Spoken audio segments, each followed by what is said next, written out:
일단 네. 분위기가 좋아요.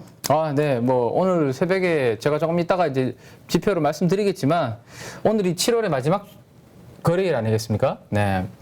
지난 6월 말에 제가 우리 가족 여러분들한테 7월은 이렇게 되었으면 좋겠다라는 이 22년 동안의 월간 상승률, 그 하락률 그림을 표를 만들어서 보여드리면서 6월 달에 지수가 17%가 빠졌거든요. 코스닥이 16.6%가 빠졌는데 역대급으로 이렇게 빠진 다음 달의 흐름은 과거 데이터로 봤을 때는 덜 빠지거나 안 빠지거나 아니면 플러스인 경우가 많았다라는 것을 지난번에 제가 표를 한번 보여드렸었는데 다행스럽게도 7월 달에는 반등에 성공하는 그런 모습으로 마감이 되었고 8월 달은 뭐 물론 제가 주말에 또 우리 가족 여러분들하고 제가 일요일 저녁 8시. 네, 일요일 밤에 이야기를 나누겠지만 8월은 7월보다 조금 더 또 기대할 수 있는 왜냐하면 FOMC 회의가 없거든요.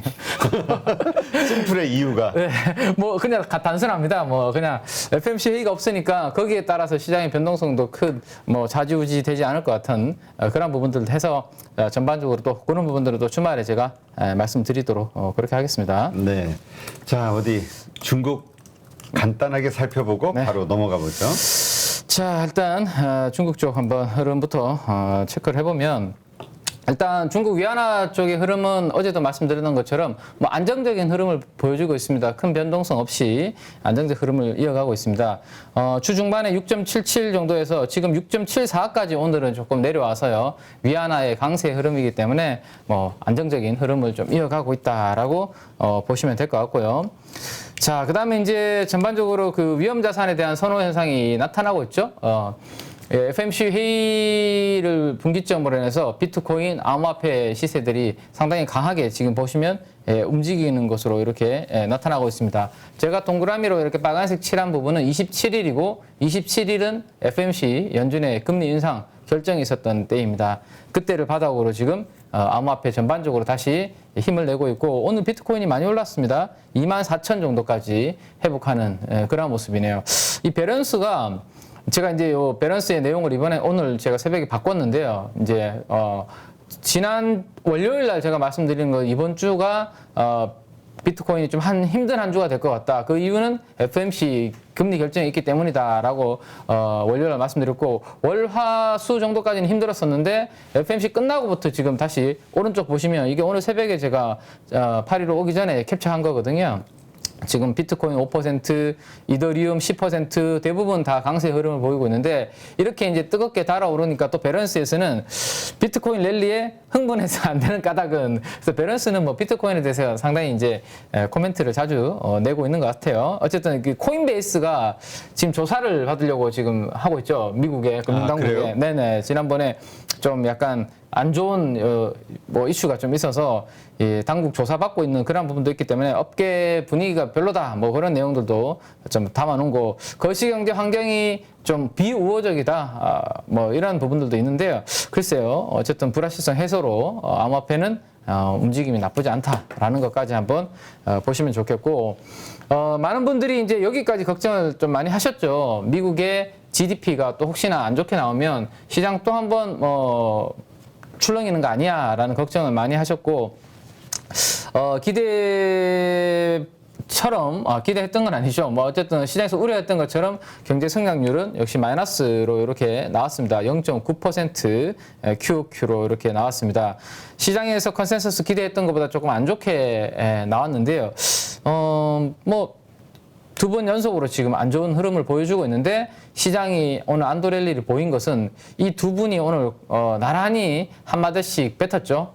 대통령께서 아니 경제 둔화하는 것은 놀랄 일 아니다. 근데 경제 둔화하는 거는 놀랄 일 같은데 그렇잖아요. 경제가 안 좋아지면 야 이거 심각하네. 빨리 뭔가를 왜 내가 뭐 잘못하고 있나 이 생각을 해야 되는데. 네. 아니 저 사진을 보니까 네. 우리는 그 상승 양봉이 빨간색이지만 저기는 파란색이잖아요. 다 파란색이 둘 다 보이시네요. 파란색 그러네요. 양봉을 의미하는 주가 상승을 의미하는 색상의 옷을 골라 입었어요. 경제에 놀라지 마라 주가는 간다 뭐 약간 이런 건가요? 네, 아무튼 바이든 대통령도 경제 둔화 놀랄 일 아니다라고 이야기하셨고 재무장관 옆에 계시는 이제 재무장관께서도 경제 둔화하지만 침체는 아니야. 또 이런 네. 경제 둔화하면 침체 아니에요 또. 그게 참 술은 마셨지만 운전은 나 아니야. 음주운전 아니다. 뭐 약간 이런 느낌? 예. 아무튼, 그래서 이 두 분이 오늘 립 서비스가 참, 절묘하게 시장에서는, 좀 받아들여진 것 같아요. 오늘 같은 날은. 그래서, 시장이, 미국 시장이 있다가 이제 흐름 보겠지만, 시가부터 갭으로 약간 떨어져 출발했는데, 장중에 다 회복하는 일단 그러한 우호적인 그림으로 마무리가 된 것 같습니다. 자, 이제 독일 쪽 잠깐만 하나 인플레이션 하나 보여드리면, 심각하죠, 저기는. 네, 독일이 고점 피크를 찍고 2개월 연속으로 이렇게 하락하긴 했는데 7.6, 7.5니까 거의 완만한 그냥 뭐 하락인 것 같아요. 그래서 인플레이션이 여전히 좀 높은 그런 모습을 보여주고 있습니다. 예비치가 나왔는데 컨센서스가 7.4였는데 7.5로 나와서 독일이 어쨌든 지금 분위기가 에너지 가격이라든지 이런 부분들 때문에 힘들 수 있겠구나라는 것을 알 수 있을 것 같고요. 2개월째 그래도 정부가 조치를 취해서 2개월째 완화되고 있다. 뭐 거의 미미하지만 뭐 이렇게 헤드라인은 지금 나오고 있습니다. 그러면 독일 정부에서는 이 물가를 잡기 위해서 무슨 일을 하고 있을까요? 네, 대중교통을 무제한 이용권을 제공하고 있다고 하네요. 우리도 뭐 그렇게 안 되나요? 좀 뭐. 그래서 기름값 지금 뭐 많이 비싼데 지하철 하나 끊어드릴게. 그러니까 대중교통 무제한 이용권 그러면 일단 뭐 교통비가 안 들게 될 거고 그렇죠. 저희 네. 상당히 서민들에게는 네, 직장인들에게는 도움이 되겠죠. 네, 매일매일 타시니까 그죠? 그다음에 또 연료비 할인 같은 이러한 조치 우리나라도 이제 뭐 세금을 감면해주는 그런 부분이 있는데 어쨌든 이러한 역할들을 하면서 2개월 연속으로 약간 완화되고는 있지만 여전히 조금 높은 수준이다라고 독일 쪽 한번 그런 분위기 보시면 될 것 같아요. 자, 오늘 또 나왔던 이제 지표 중에 하나는 주간 단위로 실업보험을 청구하신 분들이 월가 예상치를 상회했다. 뭐 이런 부분들이 있습니다. 뭐 이런 부분들은 살짝 부진한 안 좋은 내용인데도 불구하고 그러면 경기가 생각했던 것보다 강하지 않으면 금리 인상의 또 이런 스탠스 속도가 늦춰지는 거 아니야? 뭐 이런 분위기가 좀 반영이 된 것 같습니다. 자, 그래서 이제 원유까지 한번 원자재 쪽을 한번 돌아보면 오늘 새벽에 원유가 다시 배럴당 원유 선물이 $100까지 이렇게 올라가는 그림이 나왔거든요. 나오다가 막판에 살짝 안정을 다시 찾는 97 정도 수준에서 마무리가 되었습니다. 어제와 뭐 큰 차이가 없는 수준에서 마무리되었다 정도로 보시면 돼서 자, 그다음에 이제 채권 시장 쪽입니다. 국채 이제 채권 시장 쪽인데 연준의 회의가 끝나고 난 다음에 2년물 금리, 10년물 금리 다 좀 안정을 찾는 모습입니다. 내려오는 그림인데요. 3%대도 깨져가지고 2.86까지 2년물 금리가 지금 떨어지는 그런 모습이 나타나고 있습니다. 그러니까 이번에 FOMC 회의 이후에 분위기는 다음 달이 아니라 이제 9월 달부터 다시 이제 연준 회의가 열리는데 75가 아니라 이제는 50bp 금리 인상을 시장에서는 반영을 하고 있는 것 같아요. 그래서 그 부분 때문에 이제 공격적으로 인상하기는 좀 어렵다라는 분위기가 반영이 되고 있는 것 같습니다.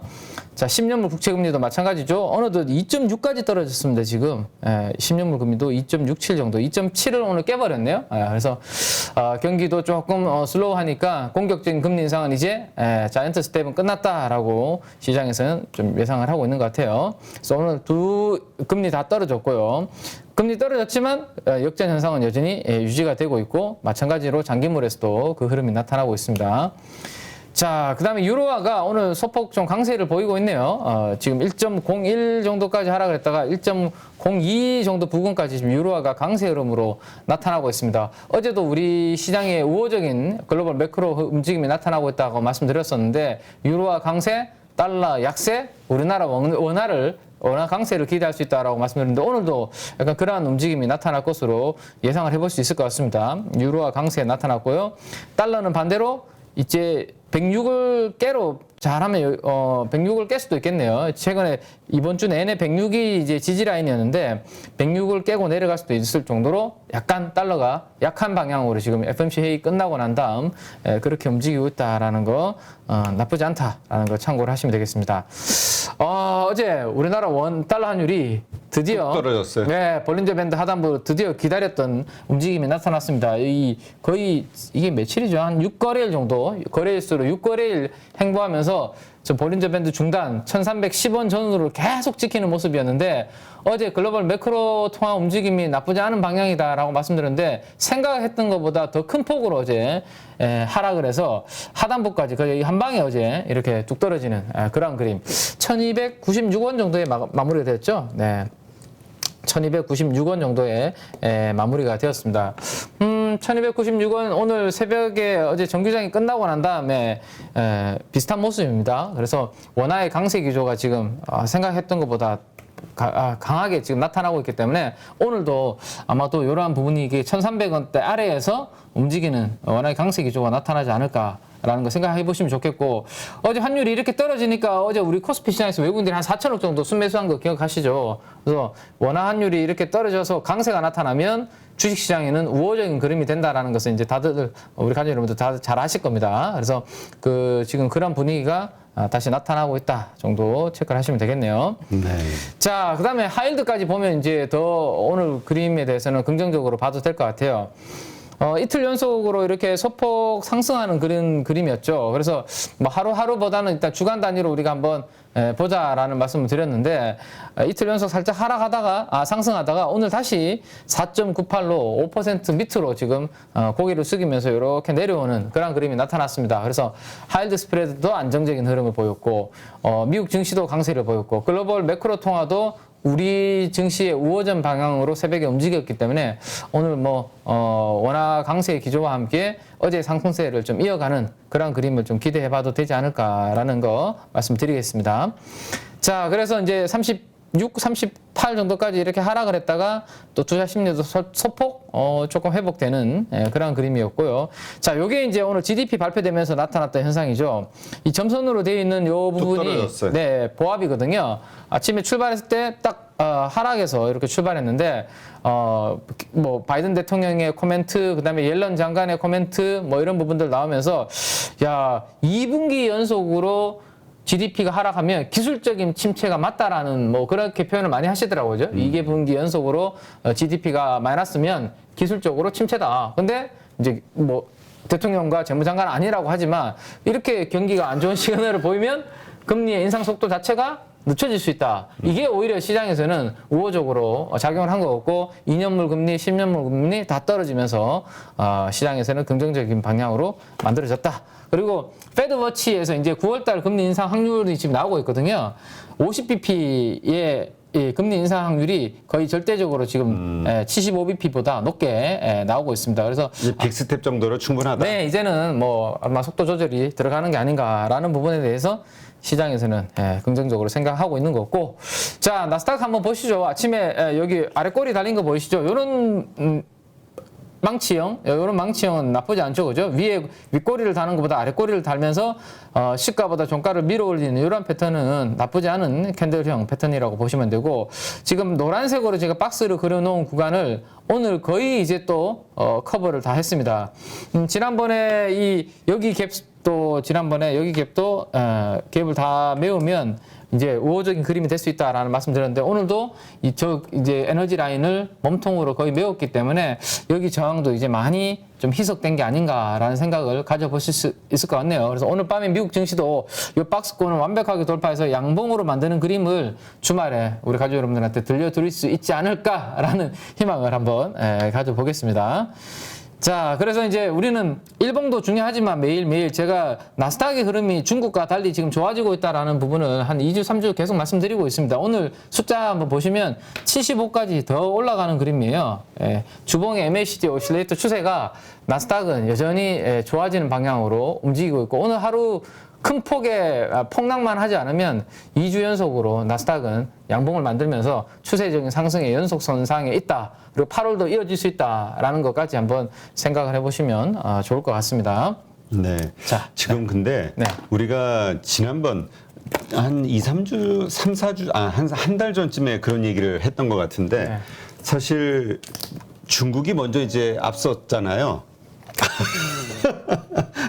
아니 옆에서 물 마시는 거 보니까 목젖을 봐가지고 내가 또 약간 섹시함을 느끼겠어. 아니 무슨 그런 망발을 목선, 목젖 아니. 다 약간 아 깜짝 놀랐네. 지금 뭐냐면 네. 중국이 이제 뭔가 앞섰었잖아요. 조치를 취하고 먼저 네. 경기 침체가 맞습니다. 왔고 네, 네. 그러나 그걸 찍고 급반등을 했잖아요. 여러 한 몇 개월 했죠? 한 3개월? 2개월? 중국 말씀하시는 네, 거죠? 중국. 네네. 경기 부양 힘을 부어서 중국이 쭉 좀 했죠. 움직였죠. 네. 그다음에 이제 다시 조정을 받고 있는 최근에 상황. 쉬고 있습니다. 예. 네네. 미국이 그렇게 되지 않겠느냐라는 이야기를 우리가 했었는데 네. 지금 이렇게 돌아가는 모습은 지금 약간 좀 비슷한 것 같아요. 그러니까 중국처럼 약간 뭐 따라갈 수 있다라는 그런 말씀이신지. 네네. 그런 기대가 생기지 않냐. 아 중국처럼 이제 우리가 올라갈 수 있는 미국이 그렇지. 올라가는. 미국이 그렇게 올라가는 현상. 네, 그렇죠. 네. 지금 이제 중국은 다른 나라 증시들이 이제 미국을 비롯해서 뭐 ECB도 그렇고 다 이제 금리를 인상하고 약간 긴축, 물가를 잡기 위해서 긴축하는 방향으로 갔었잖아요. 예, 그래서 이제 좀 힘들었고 반면에 중국 같은 경우는 통화를 좀 풀고 그다음에 경기 부양을 하려고 하는 상반된 스탠스를 보여왔었죠. 그러면서 이제 주가 증시가 이제 엇갈리는 모습을 보여왔는데 최근에 이제 중국 증시는 그 부분이 이제 약간 에너지가 소진되고 또 하나는 제가 중국을 이제 약간 조심하자고 지켜봐야 되는 부분 중에 하나가 이제 부동산 쪽에서 자꾸 이제 그 디벨로퍼들이 최근에 이제 도산하는 부분들이 좀 만들어지고 있거든요. 그게 혹시라도 이제 확산이 되면 이슈가 될 수 있으니까 그 부분은 좀 아직 계속 체크를 하고 있는 거고 어쨌든 중국은 그러한 한 파동이 끝난 거고 대신에 미국은 지금 화면에서 한번 보시는 것처럼 이제는 자이언트 스텝이 끝나서 이제는 조금 완화되는 그림으로 이제 통화 정책이 이제 바뀔 것으로 이제 움직이고 있거든요. 공격적으로 지금은 움직여 오다가 어느 정도 이제 진행이 되고 난 다음에는 이제 일정 부분 연말 정도 되면 하반기로 가면 이제 꺾일 거다. 금리 인상 속도가 그 부분이 오히려 이제 반대로 미국한테는 좀 작용을 하고 있는 것 같아요. 네. 네. 그 오실레이터가 몇 주간 오실레이터가 쭉 한참 이어졌잖아요. 네. 양봉으로. 그렇죠. 위쪽으로. 아, 중국이. 중국이. 네, 맞아요. 네. 그러니까 미국이 그런 모습이 나온다고 하면 어느 정도 우리가 그 중국의 사례를 통해서 이번에 상승폭을 좀 예상할 수 있지 않을까 싶어가지고. 네네. 그럴 수 있죠. 예를 들어서 제가 지난번에 중국 요거 잠깐만 한번 보여드리면 중국이 MACD 오실레이터거든요. 근데 그때 제가 이제 조금 에너지가 소진될 것 같다라고 말씀드렸던 시점이 어디냐면 그 길이가 상승의 길이가 여기 비슷해지는 시점 있죠. 요거 이제 올라가다가 더 이상 이제 벌어지지 않고 뭔가 일봉도 약간 분산 조짐이 나타나는데 주봉상으로도 이게 별로 차이가 안 나게 붙는 시점 있잖아요. 요때 제가 이제 중국 상해 지수가 에너지가 조금 분산 조짐이 나타나고 있다라는 말씀을 드렸거든요. 근데 지금 나스닥도 분명히 이런 폭으로 올라가다가 어느 정도 올라가다가 한계에 다다르면 이렇게 붙는 경우가 나올 거예요. 네. 그때부터 만약 일본상에서 분산 조짐이 나타나면 아마 말씀을 좀 드려야 되지 않을까 싶어요. 네, 나스닥도 그 부분을 한번 좀 나중에 네네. 체크를 좀 집중적으로 네, 해주세요. 해드리도록 그렇게 하겠습니다. 우리가 이번에는 물리면 안 되잖아요. 그렇죠. 최대한 네. 수익을 챙겨서 이제 빠져나와야지. 아마 좀 분산 조짐을 말씀을 좀 드리도록 하겠습니다. 네. 네. 자, 그렇게 한번 보시면 될 것 같고 이제 미국 시장의 업종판을 한번 보시면 좋을 것 같은데 오늘 대부분 업종이 강세를 보이는 가운데 메타의 약세만 조금 눈에 띕니다. 페이스북 쪽 이게 또 광고 매출 우리가 걱정을 했었잖아요. 지난번에 스냅 나왔을 때. 근데 구글은 선방을 했는데 메타는 오늘 많이 빠졌습니다. 그래서 전반적으로 메타를 제외하면 대부분 뭐 긍정적인 흐름으로 좀 마무리가 되었다라고 보시면 될 것 같고 인텔이 하나 눈에 띄죠. 인텔이 반도체 쪽에서는 퀄컴이랑 인텔이 조금 빠지는 모습인데 인텔이 실적 부진 이야기가 나왔는데 조금 이따가 제가 그 캡처를 한 게 있으니까 한번 짚어드릴게요.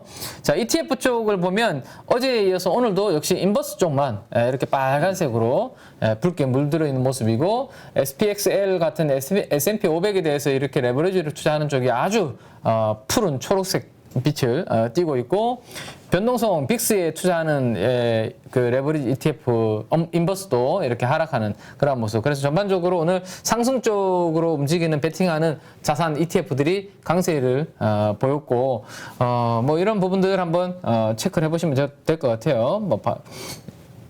자, 그다음에 오늘 이제 시장에서 핵심은 저는 이 부분인 것 같아요. 아마 이제 조맨친 상원 의원이라고 많은 분들이 아마 익히 다 아실 겁니다. 왜냐하면 우리 그렇죠. 예, 뭐 적이라고 하긴 좀 그렇고 망쳤어.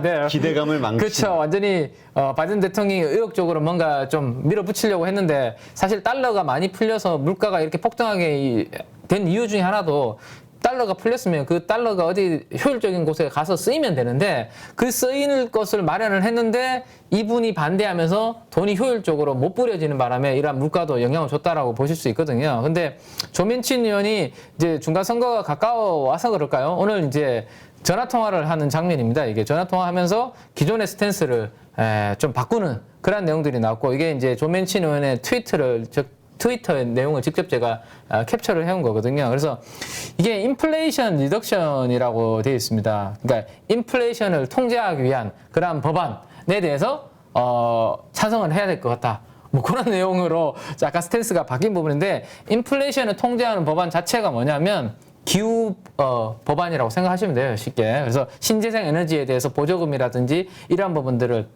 정책적으로 밀어주는 그런 부분들에 대해서 지금까지 반대를 해왔는데 스탠스를 오늘 새벽에 바꾼 거죠.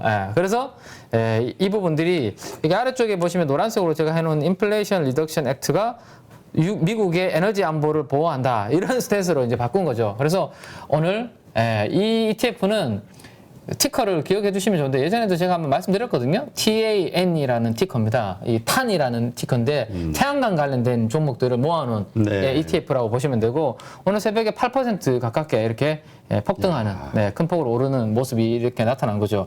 그러면 이제 여기서 하나 더 이제 공부를 해본다면 태양광 ETF가 있으면 이제 풍력 ETF도 있을 거예요, 그죠? 그러니까 그렇죠. 풍력은 프로펠러 같은 게 뭐 선풍기 막 돌아가잖아요. 그래서 팬, 뭐 판이라고 있는 분들도 있고 팬이라고 있는 분들도 있는데 뭐 대표님께서 어떻게 생각하십니까? 이거 팬. 어학연수 갔다 오신 팬. 팬이 맞나요? 네. 그래서 풍력 ETF는 팬이라고 보시면 되고요. 태양광 ETF는 탄이다. 대표적으로 두 개가 있다. 참고하시면 될 것 같습니다. 오늘 그래서 이러한 뭐 그 조맨친 의원의 분위기가 바뀌었기 때문에 태양광, 풍력 쪽이 오늘 미국 시장에 신재생 에너지들이 다 ETF 뭐 종목들이 주도를 했다 정도 참고하시면 좋을 것 같네요. 어제 우리나라가 먼저 한 발 앞서서 좀 움직인 경향이 있죠, 어제. 네. 자, 그래서 지금 보시는 이제 여기는 이제 하루의 흐름이고요. ETF, 탄 ETF, 태양광 ETF에 요거는 일봉의 흐름인데 오늘 아침에 이렇게 갭으로 급등하면서 마무리가 된 전고점을 이렇게 좀 연결해 보면 박스권을 돌파하는 그런 그림이 태양광 ETF에 나왔다 정도 참고하시고요. 자, 시간에 오늘 동향이 중요할 것 같아요. 장중은 조금 전에 다 봤으니까 제가 이제 8.15 오기 전에 주요 우리 빅테크 관련주들 시간의 흐름들을 다 이제 캡처를 해봤는데 애플이 역시 신이었습니다. 지난번에도 제가 올라갈 때는 더 올라가고 빠질 때는 덜 빠지는 주도주가 애플이기 때문에 이번에 이러한 뭐 긴축, 투자 축소에 대한 노이즈가 나올 때 애플은 장기적으로 오히려 좋게 보고 사야 되는 거 아닌가. 뭐 LG 이노텍도 그런 말씀 드렸는데 실적 예상외를 보다 잘 나왔고 시간외로 지금 보시는 것처럼 여기 회색 부분이 시간외 부분이라고 보시면 돼요. 빨간색은 정규장이고 정규장에서는 강보합이었는데 실적 발표 후에 시간에 2.5% 정도 이렇게 해석 그림이 올라가는 그런 그림, 나스닥 선물에 영향을 주고 있다라고 보시면 되고요. 특히 더 큰 영향을 주고 있는 것은 아마존입니다. 그러게요. 지금 뭐 급등하고 있어요. 시간의 거래에서. 그죠? 시간의 거래에서 이 회색 부분을 보면 거의 뭐 세력주 같은 느낌, 급등주의 흐름을 나타나고 있습니다. 이 시가총액 큰 종목이 무려 13%나 시간에서 강세를 보이고 있으니까 이 부분도 나스닥 선물 강세에 영향을 준다라고 볼 수 있습니다. 우리 삼성전자도 저런 날이 오겠죠? 대답이 늦어. 대답이 안 나오네. 그러니까 이게 나와야 되는데 삼성전자보다 훨씬 높은데 시총이. 시가총액 그렇죠? 높은데 왜 삼성전자는 그럴까요? 네, 하여튼 아쉽네요.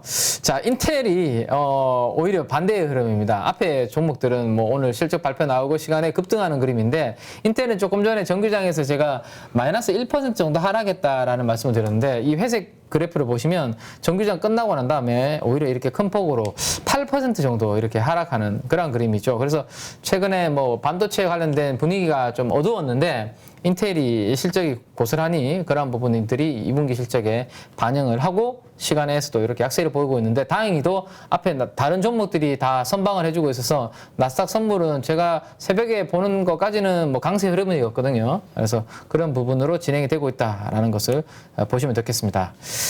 자, 우리 좀 전에 우리 대표님께서 공매도에 대해서 상당히 또 강하게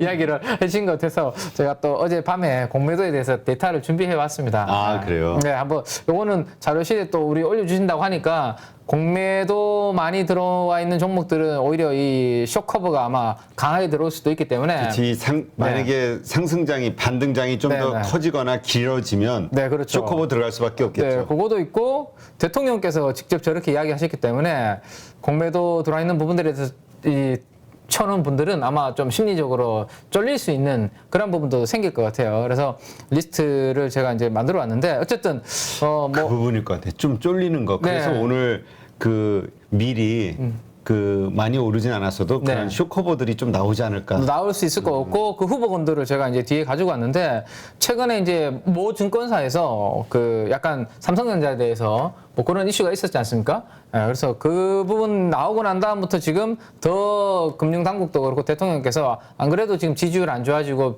뭐 개인 투자들은 공매도 빨리 중단해라, 중지시켜라, 시장 안 좋은데 이렇게 하고 있는데 그 이슈가 딱 터지면서 상당히 강한 어조로 말씀을 하셨기 때문에 공매도가 시총 대비해서 많이 들어와 있는 종목들은 알고는 계셔야 될 것 같아서 제가 어젯밤에 작업을 좀 했거든요. 이야. 자, 먼저 코스피 200 종목인데 요건 비중이라는 것은 뭐냐면 공매도 잔고가 있을 거고요. 공매도 잔고를 시가총액으로 나눈 겁니다. 그러니까 예. 시가총액 대비해서 잔고가 비중이 얼마나 이제 높은지에 대해서 탑 20를 뽑아갖고 혹시라도 뭐 전 종목에 대해서 코스피 200에 대해서 전 종목이 궁금하시다면 제가 파일을 드릴 수 있으니까 혹시 그거는 나중에 한번 그게 올라가나 근데 엑셀 파일 올라가는지 잘 몰라서 제가 그냥 아무튼 이거 보시면 롯데관광개발 진짜 장난 아니네. 시총 대비해서 잔고가 8%에 해당되는 금액이 아주 세고 그다음에 HMM 이 하방으로 이게 제가 컨테이너 배가 계속 최근에 공급이 많이 되고 있다는 이야기 해드렸죠. 그래서 해운우님이 약세를 보일 가능성이 높다. 근데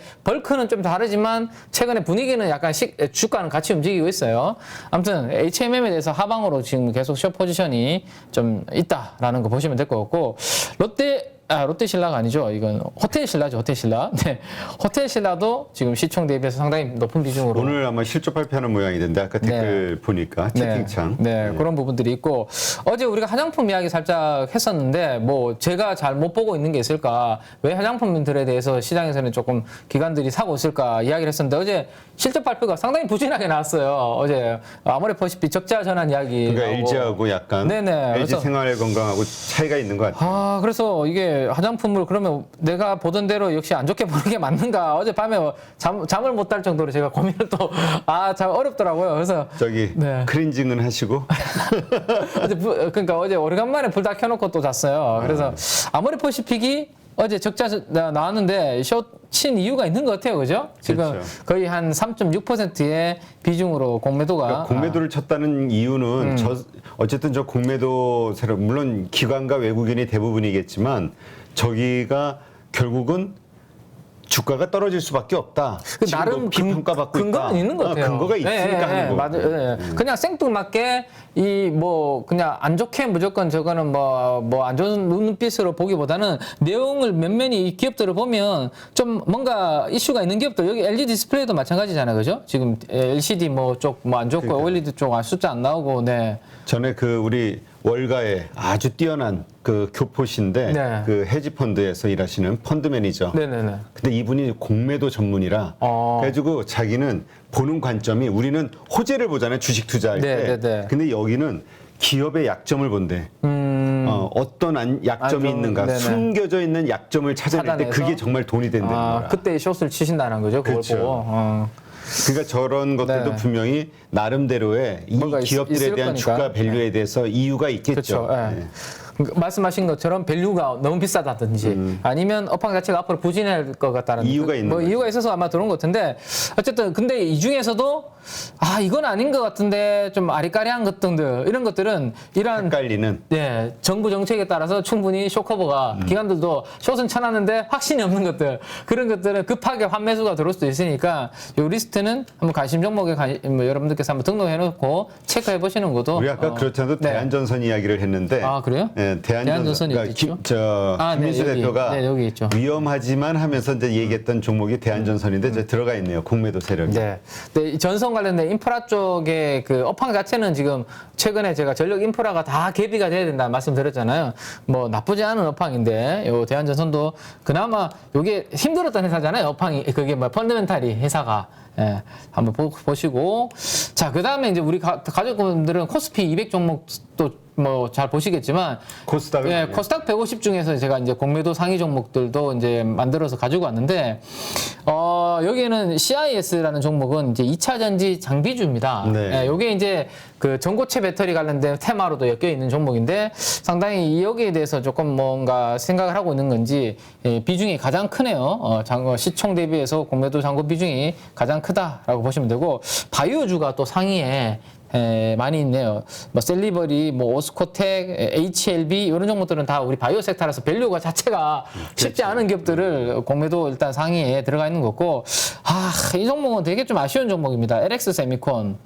나름 그래도 이제 반도체 우리 쪽에서 숫자도 꽤 나오고 괜찮은 종목인데 LX 세미콘은 참 이 부분에 대해서 부정적으로 좀 뭐 업황을 반도체 업황이 안 좋게 보니까 네네. 그래서 그런 거 아닐까요? DDI 쪽이라서 아마 DDI가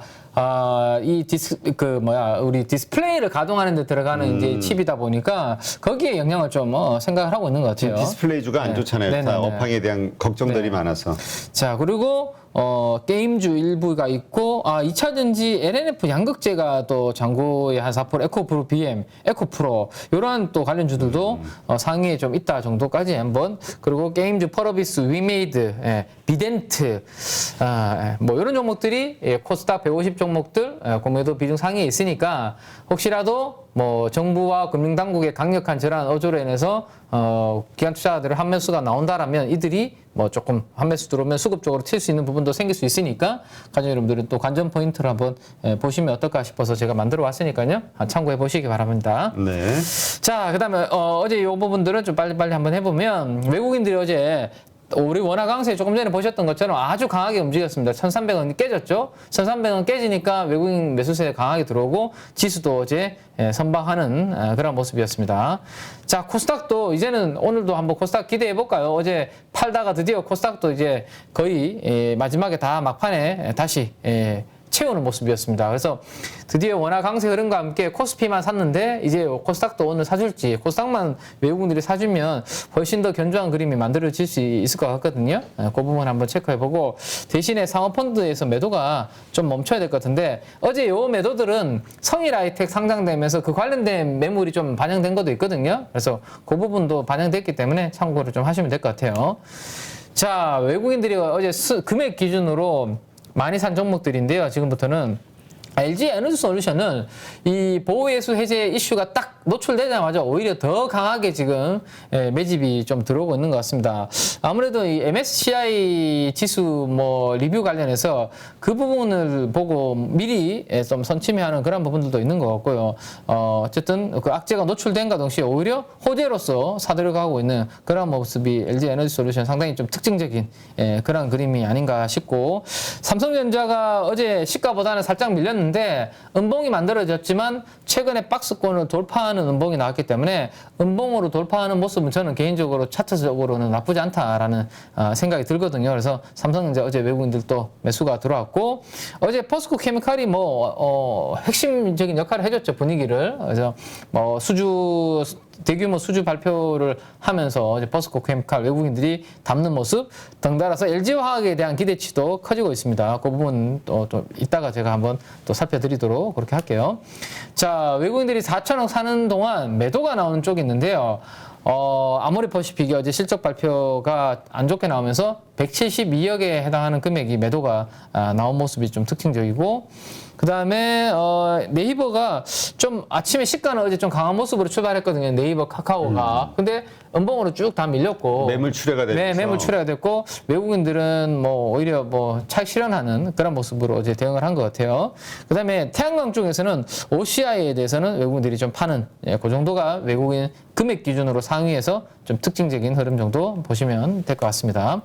자, 코스닥 쪽에서 외국인 금액 기준으로 상위 종목은 BH입니다. 이 종목이 애플 관련준 밸류 체인 우리나라에 몇 안 되는 종목이라고 말씀드렸는데 스마트폰 부품주 중에서 신고가 경신한 종목은 거의 처음이라고 보시면 될 것 같아요. 네, BH가 실적 발표 이후에 하반기 기대감으로 거의 뭐 기관 외국인 수급 들어오면서 신고가 경신을 해버렸고요, 어제.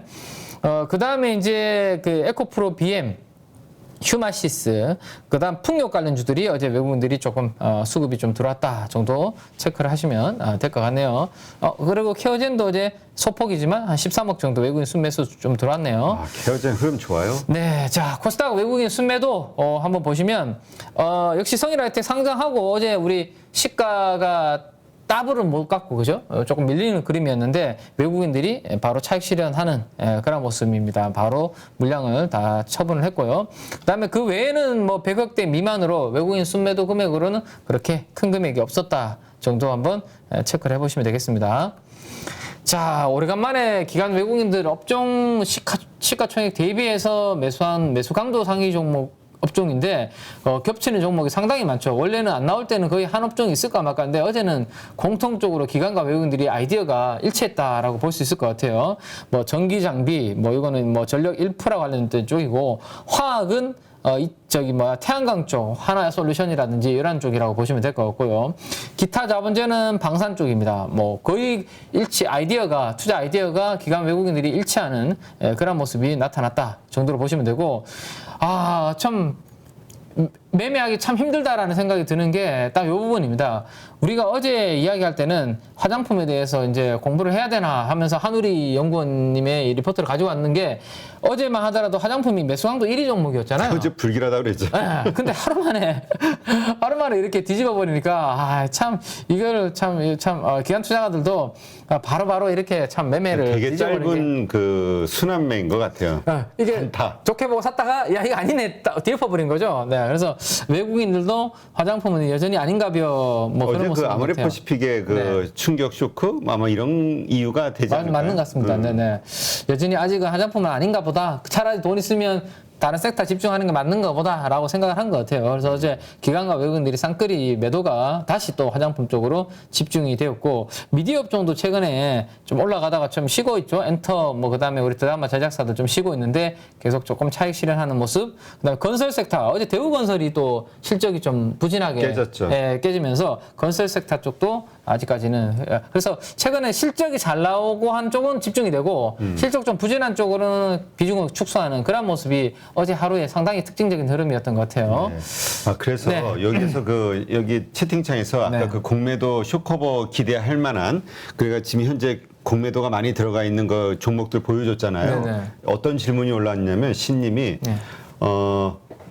그래서 그냥 사서 기다리면 돼요. 쇼커버링 들어올 때까지 이렇게 얘기하시는데, 그러니까 매매를 어떻게 해야 될 것이냐. 그러니까 결국은 지금 이런 거죠. 네. 이런 것처럼 안 좋게 봤는데 좋아질 만한 어떤 갑작스러운 이슈나 있어야죠. 이벤트나 실적 개선이나 아니면 환경의 변화나 이런 것들이 있어서 주가가 오를 것 같다는 생각이 드는 순간 이게 이제 쇼커버가 들어오는 거니까 그럴 만한 주식으로 무조건 이거 비중이 높으니까 이걸 사는 그건 게 아니라 아니죠. 그러면 안 되죠. 좋아질 수 안 좋게 보는데 내가 봤을 때 좋게 볼 만한 요소가 있는 것들로 사가지고 그 지는 것들이 현실화되는 변화가 딱 나타날 순간까지 때 기다리는 그렇죠. 그 리스트를 좀 알고 있었다가 진짜 아니면 공매도가 많이 진행이 되어 가지고 주가가 이제 비쌌는데 이제는 뭐 더 빠질 없을 정도로 밸류션이 싸졌거나 아니면 대표님께서 말씀해 주신 대로 어제 예를 들어서입니다. 이거는 하나솔루션이 태양광 쪽이 계속 지금 부진해가지고 그게 기업의 밸류에이션을 눌러오는 이유였고, 만약에 어떤 기관 투자가 있었다면 이거 태양광 계속 안 좋은데 하나솔루션은 내가 숏으로 계속 쳐놔야지 했는데 태양광에서 수백억 흑자가 드디어 확 발생을 해버린 거잖아요. 근데 시장 예상보다 빨리 된 거거든요. 그렇죠. 저도 제가 말씀드린 게 셀 모듈이 이제 하반기 되면 태양광 흑자전을 할 수 있을 것 같다라고 말씀드렸었는데 하나솔루션에 대해서 생각했던 것보다 빨리 2분기에 돼버렸잖아요. 이렇게 되면 기존에 공매도 쳐는 사람들은 급하게 빨리 환매수를 해야 되는 거죠. 그렇죠. 이런 이슈들이 생기면 이제 공매도 많이 있는 것들은 어제 대형주가 20% 가까이 튀어버렸잖아요. 그러니까 포스코 케미칼도 그냥 맞습니다. 안 좋을 거라고 받고 비싸다고 봤는데 갑자기 GM의 14조 공시가 딱 나버리니까 그런 것들이 나와줘야 되는 거죠. 바로 사는 거지. 포스코 케미칼이 여의도에서 매니저들이 제일 싫어하는 종목이 포스코 케미칼이었어요. 뭐 나와도 움직이지도 않고, 네, 엄청 무겁고, 그래서 이제 숏이 많았던 거거든요. 근데 그 대응 호재가 딱 터져버리니까 완전히 커버가 돌아버리는 거죠. 네. 그러니까는 이러한 요소들이 벌어질 수 있을 건가요? 주가가 확 올라갈 수 있을 것 같은 어떤 이유들이 있는 가능성들이 있는. 그래서 공모주 상위 종목들에 대해서 좀 공부를 하나씩 뜯어보시는 게 좋을 것 같아요. 뭔가 그렇죠. 바뀔 부분이 있는지. 공매도도 정말 그 기업에 대해서 정말 분석을 많이 하지만 그거에 우리가 역공작을 들어가려면 우리도 공부 많이 해야 돼요. 맞아요. 제가 아는 그 매니저 본부장까지 하셨던 분 중에 한 분은 예전에 우리 유안타 전에 동양 시절에 헤지펀드 본부장 하신 저랑 친하신 분은 원래는 액티브 펀드 할 때는 수익률 되게 좋았고 잘 나갔는데 잘하니까 회사에서 야 그러면 우리 헤지펀드 새로 하니까 헤지펀드 본부장 맡아봐 했는데 그때부터 이제 막 숏이 잘 안 되니까 롱은 잘 아는데 스트레스 와서 암까지 걸리셔서 은퇴하셨거든요. 아 진짜 그만큼 그래서 이 숏이라는 부분은 어려운 부분이고 어려워요, 잘못 치면 죽기 때문에 얼마나 그 공부를 많이 하겠습니까? 그러면 대표님 말씀하신 대로 그거를 우리가 이제 역으로 이제 수익을 내려면 그만큼 더 공부를 해야 우리도 이제 가능한 거죠. 그런 우리가 갑작스러운 악재 때문에 주가 빠지는 것에 대한 고민이 있지만 여기는 그 기업의 갑작스러운 호재. 맞아요. 갑작스러운 호재가 발생하면 그냥 이건 진짜 잘못하면 회사 망하거든요. 헤지펀드들이. 거의 뭐 손가락 쫄쫄 빨죠 이제. 네. 자, 빨리 하고 우리 종목으로 넘어가죠. 네, 그래서 한번 보면 화학업종 하나만 그래서 어제 이제 화학업종 수급이 아주 강하게 양매수가 들어왔으니까 화학업종 업황에 대해서 이 애널리스트 분들의 제가 이제 실적 추정치를 그려서 가지고 왔는데 여전히 안 좋아요 화학업종 전체는. 근데 전통 화학주와 뭔가 신성장 산업을 붙여놓은 화학주는 다르게 보셔야 된다라는 거고 여기에는 지금 모든 화학주들이 다 녹여져 있었기 때문에 실적 컨센서스가 우하향되고 있는 걸로 나오거든요. 왜냐하면 여기에는 롯데케미칼도 들어가 있고 대환유가도 들어가 있고 뭐 우리 그 뭐죠 또 그 금호석유화학도 들어가 있고 이들은 대부분 다 업황이 최근에 조금 부진한 유가 강하면서 스프레드가 화학 제품들이 원가 대비해서 좀 안 좋은 기업들까지 다 반영이 되어 있으니까 이런 건데 그러한 전통적인 기업들 말고 원래 본업도 있는데 신성장 기업을 붙였는데 그 신성장 쪽이 지금 돌아서는 기업들이 지금 좀 턴어라운드가 나타나고 있다라고 보시면 되고 여기 화학업종 기관 매수 강도 상위 종목으로 들어온 종목들이 대부분 약간 그런 성격들의 기업인 거죠. 하나솔루션도 PVC라든지 이런 가성소다라든지 그런 기업들이 원래 하는 기업이었는데 거기에 태양광이라는 것을 수십 년 붙였는데 그게 이제 드디어 턴어라운드가 나타나는 거잖아요. 그죠? 그리고 OCI도 마찬가지입니다. 이것도 태양광 쪽이고 대부분의 지금 LG화학도 마찬가지죠. 이거 ABS라든지 보통 이런 화학 제품 원래 하는 기업이잖아요. 근데 지금 시장에서는 제가 말씀드렸던 것처럼 이제 2차전지 소재 기준으로 봐야 된다라는 거죠. LG화학은. 그죠? 이런 기업들만 있지 보시면 우리가 아는 롯데케미칼이라든지 뭐 대한유화라든지 이런 종목들은 없잖아요. 여기에 지금. 그죠? 그래서 화학 내에서도 이쪽으로만 지금 보셔야 된다. 외국인들도 마찬가지예요. 그죠? 여기 위에 보시면 다 그런 종목들이 많다라는 거 보시면 좋겠고. 자, 기관 매수 강도 상위 종목 탑 20. 현대에너지솔루션 어제 제가 차트 돌파 여부 잘 보자라고 말씀드렸는데 시총의 2%의 매집이 한 방에 들어왔습니다. 이따가 차트 그럼 참고하고요. 자, 풍력 중에서는 제가 뭐 보자라고 말씀드렸죠? CS 베어링이 다른 종목들 대비해서 자본금과 그 시가총액이 훨씬 싸니까 만약에 신재생 쪽에 바람이 불면 탄력도가 높고 베타가 훨씬 더 큰 CS 베어링을 보는 게 좋겠다라는 말씀을 지난번에 우리가 공유를 했었는데 어제 시총의 1%가 한 방에 들어오는 그런 모습이었고 인탑스 인탑스 여기 뭐 PD분이 계시겠지만 어느 분이 인탑스가 어제 이 PD는 저기 아니시죠? 로토스 아니시죠? 아무튼 인탑스 어제 그렇고 하나솔루션 OCI 다 뭐 이쪽 실적이 잘 나오는 이런 쪽으로 어제 기관 매수 강도 상위 종목들이 들어왔다. 자, 보시면 되고요. 자, 사모펀드는 그러면 그 중에서도 어디를 공략했을까라는 거 보면 방금 말씀드렸던 종목들을 다 사모펀드가 집중적으로 공략을 한 종목들이다라고 보면 되겠네요. 현대에너지솔루션, OCI, CS베어링, 하나솔루션. 이런 종목들이 다 사모펀드에서 집중적으로 공략을 했다라고 보시면 되겠습니다. 사모펀드가 한 곳들은 정말 많이 올랐는데. 네네. 자, 그 다음에 연기금은 독특하게 현대에너지솔루션 하나를 불뚝 많이 샀고 나머지는 그냥 시총의 0.1에서 0.2% 정도 평이하게 편입하는 그런 모습 정도 보시면 되겠네요. 자, 그 다음에 이제 투신 매수 강도를 한번 보면 아모그린텍이라는 종목을 가장 많이 편입을 했습니다. 아모그린텍이 이제 자석이라고 보시면 돼요. 자석 소재입니다. 이 전장 쪽에 주로 들어가는 이제 소재인데, 자석 소재인데, 이게 차량용 전기차 쪽으로도 많이 들어가고 테슬라 쪽, 그 다음에 완성차 쪽으로도 최근에 많이 이제 도입이 되고 있거든요. 그래서 숫자가 앞으로 이제 좋아지지 않을까라는 그런 기대감이 아모그린텍 쪽으로 많이 들어오고 있고, 우리가 아모텍이라는 기업은 잘 아실 거예요. 이 아모텍의 계열사라고 보시면 되겠습니다. 그래서 최근에 바닥에서 많이 빠졌고 이제 올라오고 있는데, 위치라든지 뭐 밸류는 나쁘지 않은 그런 부분에 투신권의 공략이 강하게 들어오고 있다 정도로 한번 보시면 되겠습니다. 자, 외국인들은 BH 시가총액의 거의 2%를 한 방에 샀는데, 이따가 우리 차트를 또 한번 보겠지만 이제 단기적으로 너무 올라서 전고점을 돌파해 버려서 여기에서 뭐 추격하는 것은 타이밍상으로 이제 조금 늦지 않았나라는 생각이 좀 들고요. 나머지 종목들은 한번 우리 가족 여러분들이 한번 참고를 해보시면 되겠습니다. 자, 사모펀드 매도는 사모펀드 역시 이제 상장되니까 성일 하이텍 비중을 많이 줄인 거예요. 그래서 어제 사모펀드의 어제 수백억의 매도에 대해서 너무 우리가 표면적으로 야, 사모펀드가 여전히 시장을 안 좋게 보고 있구나 이렇게 생각할 필요는 없다라는 거죠. 왜냐하면 성일 하이텍에 대한 매도 비중이 절대적으로 많은 비중을 차지했기 때문에 그 부분에 대해서 너무 고민하실 필요는 없다. 그래서 오늘은 한번 기대를 해볼 필요가 있을 것 같네요. 네, 이제 안경을 쓰면서 리처드 키맨으로 변신. 네네. 이제 잘 봐야 될 것 같아요. 자, 연기금인데, 연기금은 업황이 조금 애매한 쪽에 대해서 매도가를 많이 한 것 같아요. 삼성 엔지니어링, 호텔 신라, 그 다음에 두산 테스나, 뭐 이런 종목도 모두 투어, 대우건설, 실적이 조금 부진했던, 그리고 어제 부진하게 나왔던 기업들에 대해서 차익 실현을 좀 한 모습이고, 투신도 성일 하이텍을 팔았네요. 상장되자마자 이렇게 비중을 줄이는 그런 모습이 나왔고, 건설주, GS건설, 뭐 이런 종목들 좀 파는 그런 모습이 어제 투신권의 특징적인 흐름이었다라고 정리를 해드리고요.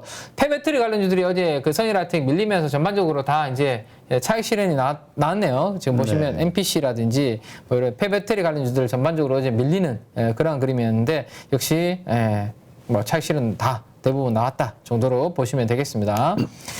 자, 이제 종목 단으로 한번 이제 한 종목씩 이렇게 이제 차트를 통해서 우리가 한번 좀 점검을 한번 해보려고 하는데요.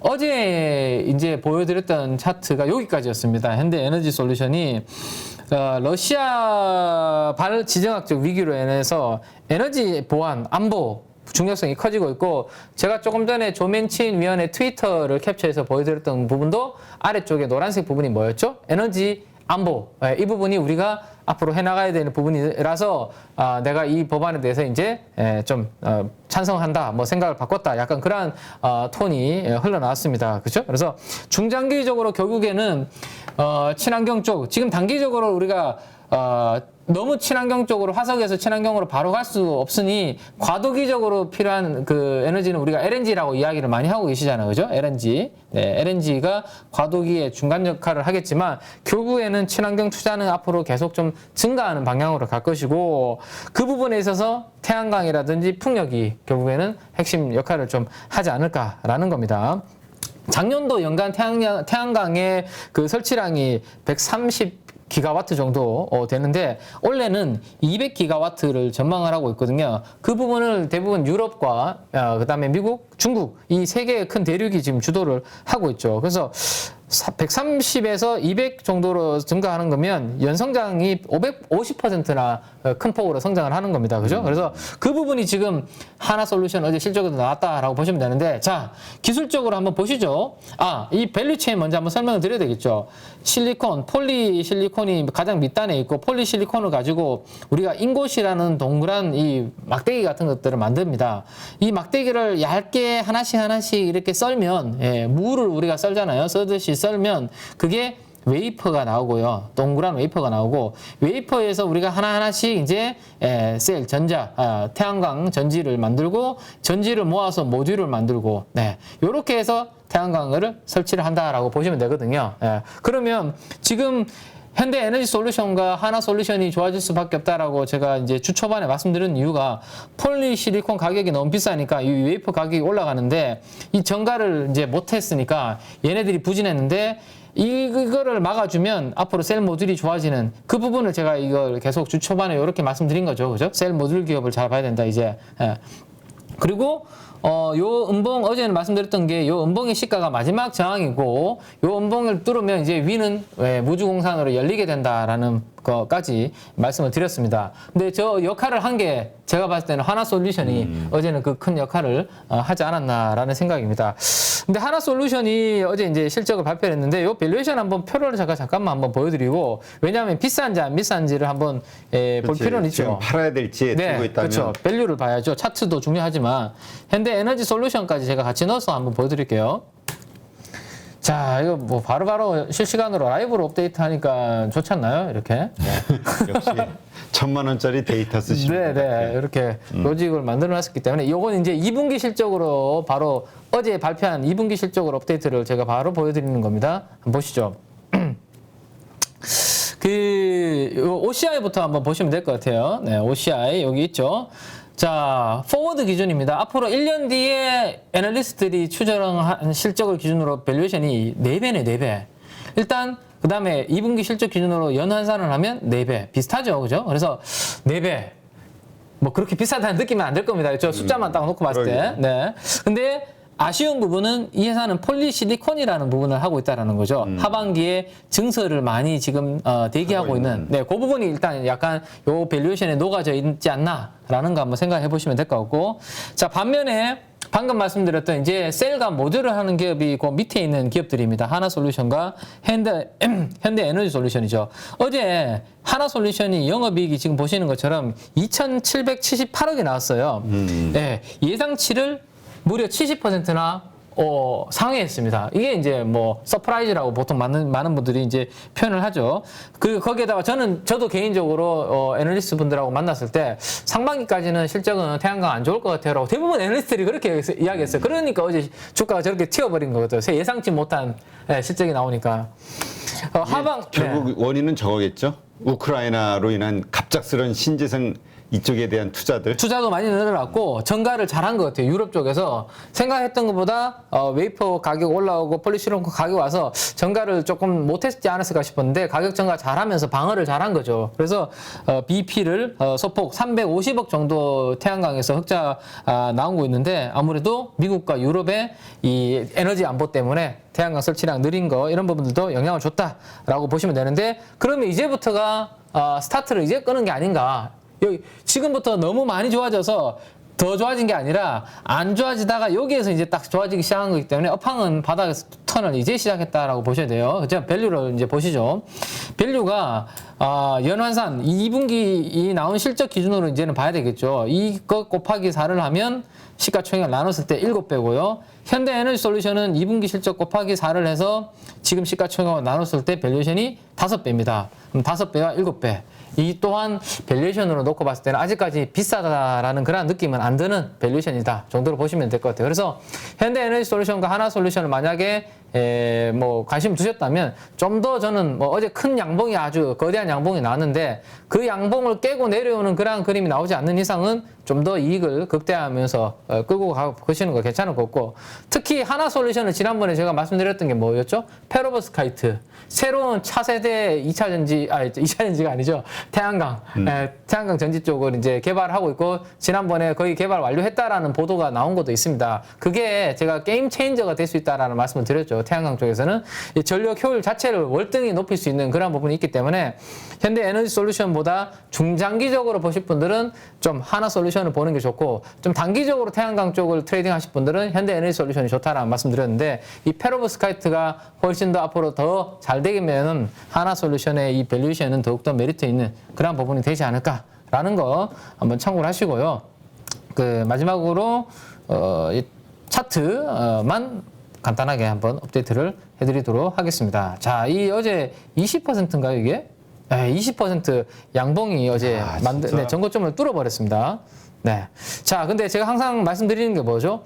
전고점 여기 뚫을 때는 여기 보시면 직전에 이렇게 밀렸던 저항이 여기 다 있잖아요. 그래서 그 물량을 소화해야 되기 때문에 전고 좀 뚫을 때는 어제처럼 저렇게 거래량 터지는 양봉 괜찮아요. 근데 이제부터는 조금 양봉이 어느 정도 이제 만들어지더라도 거래량이 좀 줄면서 좀 안정적인 흐름이 만들어져야 된다. 상승하는 그림. 그렇게 한번 보시면 좋겠고, 초록색 선이 200일 평균선을 이제 머리 위로 밟고 올라왔습니다. 이제 발 아래로 두고 업황이 뭔가 턴어라운드 되고 있는 그러한 시그널로 보시는 게 좋겠다라는 거 말씀을 드리겠고, 그다음에 현대에너지솔루션 한번 보면, 현대에너지솔루션은 제가 어제 저 검은색 라인을 그려드리고 미리 말씀드렸죠. 어제 이제 저 음봉의 시가를 돌파하면 근데 현대에너지솔루션도 이제 새로운 무주공산으로 들어간다 하는데, 어제 그 흐름을 만들어놨기 때문에 어제 양봉의 시가를 이탈하지 않으면 현대에너지솔루션도 이제 이익을 극대화하면서 가시면 될 것 같습니다. 자, 근데 OCI가 문제죠. 그러게요. 일단 PER로 보면 네. 제일 싼데. 네, 제일 싼데, 저는 이제 시가가 어제가 아니죠. 저기 태양광 쪽에 정부에서 폴리실리콘의 가격을 이제 조금 컨트롤할 수 있다라는 악재가 났던 때가 월요일이었고, 그때 시가가 11만 4,500원입니다. 근데 어제 종가가 11만 4,500원에 딱 맞춰서 끝났어요. 그래서 그 악재가 단기적으로는 이제 뭐 희석이 좀 되고 있는 것 같아요. 그래서 저는 길게 보는 거는 OCI는 좀 안 좋을 것 같아요. 왜냐하면 폴리실리콘 증설이 하반기에 많거든요. 근데 워낙 지금 오늘 새벽에 뭐 좀 전에 탄 ETF, 태양광 ETF 좋았고, 조멘천 의원의 그런 분위기들, 신재생 쪽의 분위기가 좋았기 때문에 단기적으로는 그 분위기 따라갈 거거든요. 그래서 단기적으로는 밸류에이션도 싸고 하기 때문에 뭐 단기 트레이딩 관점으로는 한번 뭐 해볼 만한 그런 부분이 있다. 다만 장기적으로는 OCI는 좀 수익 나면 좀 빠져나와야 되는 그런 부분으로 좀 생각을 하시는 게 좋겠다라는 것까지 태양광 쪽에 업데이트를 좀 드리도록 그렇게 하겠습니다. 네. 풍력 쪽 잠깐 한번 봐드릴까요? 네, 풍력. 네, CS 베어링 한번 잠깐 보죠. 자, 지난번에 제가 코멘트는 이렇게 딱 저장이 돼 있죠. 이렇게 우리 가족 여러분들과 미리 여기 쉬어갈 때 풍력, 태양광 대비해서 풍력은 분위기가 별론데, 만약에 풍력의 바람이 불면 CS 베어링이고, 이유는 시가총액이 CS 윈드의 10분의 1밖에 안 된다. 그래서 과거에 제가 CS 윈드, 동구 SNC, CS 베어링 3개의 그래프를 제가 구글 그림을 가지고 차트를 비교를 해드렸습니다. 업황 좋을 때 누가 제일 많이 오르냐, 제일 안 좋을 때 누가 제일 적게 빠지냐. CS 베어링이 업황 좋을 때 가장 탄력적으로 움직인다. 그러면 신재생 쪽에 바람이 분다라면 뭐 상강 MNT도 있고, 뭐 CS 윈드, 동국 SNC 많은 종목들이 있지만 시가총액이 2천억밖에 안 되기 때문에, 이렇게 바람의 방향이 신재생 쪽에 우호적으로 불어준다라면 트레이딩 하기에는 CS 베어링이 가장 좀 가볍고 좋지 않나. 그 부분 한번 참고하시면, 오늘도 뭐 그 부분 참고하셔서 대응을 하시면 좋지 않을까 싶네요. 네. 자, 그 다음에 이제, 어제 이제 또 요 부분은 또 로봇 관련된 움직임이 나와서 업데이트를 잠깐만 좀 해드리면, 이렌텍, 제가 지난번에 전자담배 관련해서 이제 EM텍이 아니라 이렌텍을 봐야 된다. 왜냐하면 KTNG가 그렇게 소송을 걸 정도면 당분간은 쉽지 않을 것 같고, 그러면 물량이 이렌텍 쪽으로 넘어올 가능성이 높다라는 그런 말씀을 드렸죠. 근데 이렌텍도 그 서비스용 로봇에 배터리들이 다 들어가야 되잖아요. 로봇이 우리가 유선으로 달고 로봇이 돌아다니게 할 수는 없을 거 아니에요. 그렇지, 무선으로. 네, 무선으로 움직일 수밖에 없습니다. 그래서 당연히 배터리가 탑재가 돼야 되고, 제가 몇 개월 전에 우리 그 코엑스에서 2차 전지 박람회를 한 적이 있어요. 그때 제가 갔을 때 삼성 SDI 부스에서 뭘 보여줬냐면, 서비스 로봇, 그 서빙 로봇을 하고, 우리 배터리가 거기 서비스용 로봇에 탑재가 돼요라고 삼성 SDI가 홍보하는 부스가 있었거든요. 그래서 이 이렌텍이 하고 있는 배터리 팩이 이 로봇 배터리에 거기 탑재가 되는 그런 부분이 있거든요. 이렌텍도. 그래서 이렌텍도 전자담배도 있고, 배터리 팩도 있고, 뭐 스마트폰 쪽 뭐 그런 부분들도 전통적으로 원래 하고 있는 캐시카우도 있고, 그래서 이렌텍도 뭐 그런 부분으로 이제 말씀드렸는데, 인탑스도 이제는 제가 처음에 우리 아마 여기 계시는 이제 PD 분이 사셨을 때가 요 자리가 제가 말씀드렸던 요 자리였는데, 그때는 진단 키트 케이스를 만드는데 예, 코로나 확진자 수가 늘어나니까 좀 안전하게 보시려면 진단 키트 케이스를 만드는 휴마시스가 많이 올랐으니까. 네네 그런 말씀을 드렸는데 지금 휴마시스랑 엑세스바이오는 주가가 안 오르고 지금 꺾이고 있거든요. 근데 홀로 움직이는 거 보면 인탑스를 진단 키트로 보는 게 아니라 이게 로봇 관련주로 지금 보는 거죠. 예, 로봇 관련주로 보는 거고 또 하나 로봇 관련주로 우리가 꼭 알아두셔야 되는 것 중에 하나는 뭐죠? SPG입니다. SPG. 예, SPG. 이 감속기, 감속기를 만드는 SPG인데, SPG도 보시면 주가가 이만큼 빠졌어요. 2만 원 가깝게 올라가던 주가가 201선까지 딱 빠졌다가 지금 201선이 13,000원 부근에서 주가가 횡보하다가 지금 고개를 서서히 들고 있거든요. 근데 이 인탑스도 그렇고 SPG도 그렇고 단기적으로 많이 오르면 뭐 차익 실현 한번 하시는 거는 괜찮은데 저는 내년도가 로봇이 이제 본격적으로 이제 움직이는 숫자가 좀 나오기 시작하는 원년이 될 것 같거든요. 왜냐하면 인탑스가 로봇 관련된 OEM이 숫자가 찍히는 때가 내년이 될 것 같아요. 그리고 이 SPG도 이제 감속기 관련된 부분이 내년에 이제 더 부각이 될 것 같고 그래서 조금 긴 호흡으로 봐도 되는 로봇 관련주로 이 인탑스, SPG 이 두 종목은 꼭 좀 기억을 좀 하셔야 되지 않을까 싶습니다. 8월 달에 또 그 웨어러블 로봇 나옵니다. 아, 그래요? 예, 웨어러블 로봇. 지난번에 왜 몸이 조금 거동이 불편하신 분들한테 도움을 줄 수 있는 그런 로봇을 발표한 적이 있죠, 삼성이. 근데 8월 달에 그 부분들이 이제 출시되는 일정이 나왔는데 딜레이 되지 않는다면 8월 달에 그 모멘텀도 또 대기를 하고 있다. 요 관련 종목들이 다 그 웨어러블 로봇 관련주라고 보시면 되거든요. 그래서 그런 부분들도 있다라는 거 한번 기대를 하시면 좋지 않을까 싶네요. 네. 자, LG화학은 제가 어떤 포인트로 이제 긍정적으로 말씀드렸냐면 어제 6% 이 대형주가 6% 움직이는 경우가 잘 없거든요. LG화학은. 그렇죠. 네, 어제 6% 오르면서 종가 기준으로 전고점을 이제 뚫었습니다. 뚫었는데 LG화학에 대해서는 제가 이제 그런 이야기를 드렸죠. 아무래도 이거 LG화학은 이제 첨단 소재 사업부가 핵심이 될 것 같은데 첨단 소재 사업부를 키워야 되는데 증설도 해야 되고 그죠? 네, 해야 되는데 그 자금 마련하려면 본업이 잘 돼야 되는데 본업 쪽이 최근에 우리 화학 본업 쪽이 슬로우하다라는 말씀을 드렸습니다. 왜냐하면 나프타 가격이 너무 이제 원가에 그 유가가 비싸다 보니까 그 원가가 너무 비싸고 그 부분을 전가를 잘 못하다 보니까 조금 슬로우한데 그러면 다른 쪽에서 돈을 만들어야 되는데 그 돈을 만들 때가 결국에는 현대란다. LG 에너지 솔루션의 지분을 일부 좀 줄여서 그 돈을 가지고 벨기에에 있는 유미코라는 양극재 1위 회사를 좀 매수하지 않겠냐, 매입하지 않겠냐 그런 말씀을 드렸는데 이번에 실적 발표하고 회사 측에서는 뭐 LG 에너지 솔루션의 지분을 매각할 생각은 당분간은 좀 없다. 약간 이런 뉘앙스를 펼치셨는데 저는 지금은 그렇게 이야기를 하셨지만 결국에는 아마 그 기대치는 시장에 계속 저는 유효하지 않을까 싶습니다. 왜냐하면 그 에코프로 BM이라든지 LNF와 같은 이러한 캐펙스 투자를 계속 하고 있는데 LG화학은 그렇게 지금 공격적인 투자를 안 했거든요. 근데 어제 포스코 케미칼 발표한 거 보셨던 것처럼 그렇게 큰 규모로 앞으로 납품을 하려면 결국에는 증설로 가야 되거든요, 캐펙스. 네. 그러면 아마 그 방향으로 가지 않을까 싶고 이번에 이 첨단 소재 사업부가 3천억 정도의 실적이 나왔습니다. 드디어. 그러면 거기에 우리가 밸류에이션을 얼마를 줘야 되느냐는 건데 우리가 LNF라든지 에코프롬 이런 기업들이 대부분 밸류에이션이 지금 다 PER이 30배 이상, 30배, 40배씩 받고 있잖아요. 네. 그러면 3천억에다가 우리가 20배만 줘도 6조, 30배 주면 9조입니다. 그러면 LG화학이 LG 에너지 솔루션 지분 가지고 있는 거를 제외하면 나머지 사업부는 기업 가치가 거의 반영이 안 돼 있는 그런 부분이거든요. 그런 부분으로 제가 말씀드렸는데 그래서 전고점 돌파했고 앞으로 뭐 LG화학은 중기적으로 계속 시가총액 40조 원을 바닥으로 좀 우상향하는 그런 그림. 그러니까 과거의 전통 그냥 회사로 이미지는 벗어나는 그런 부분으로 보시는 게 좋지 않을까 싶네요. 누구나 1시간 안에 200개 종목에서 좋은 종목을 고를 수 있는 그런 능력을 배양할 수 있도록 제가 도와드리려고 그렇게 하고 있습니다.